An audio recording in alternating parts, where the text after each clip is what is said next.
माणसं जगत जगत राहतात आणि शेवटच्या काळात मागं वळून पाहतात, त्यावेळी आपण काहीच केलं नाही असं त्यांना सतत वाटत राहत.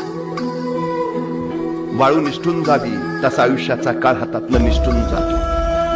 आमच्या पोरांना त्याच्या आयुष्याचं मोल आणि महत्व सांगताना वेळेचं महत्व पहिल्यांदा समजावून सांगा.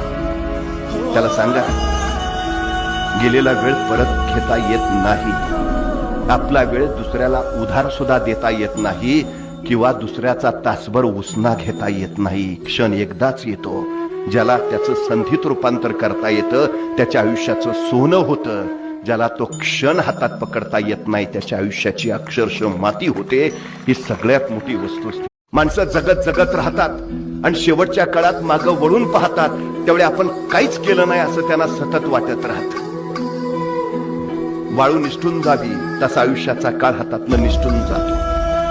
आमच्या पोरांना त्याच्या आयुष्याचं मोल आणि महत्व सांगताना वेळेचं महत्व पहिल्यांदा समजावून सांगा. त्याला सांगा, गेलेला वेळ परत घेता येत नाही.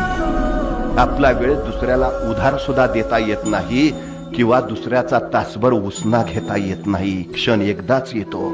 ज्याला त्याचं संधीत रूपांतर करता येतं त्याच्या आयुष्याचं सोनं होतं. ज्याला तो क्षण हातात पकडता येत नाही त्याच्या आयुष्याची अक्षरशः माती होते. ही सगळ्यात मोठी वस्तू.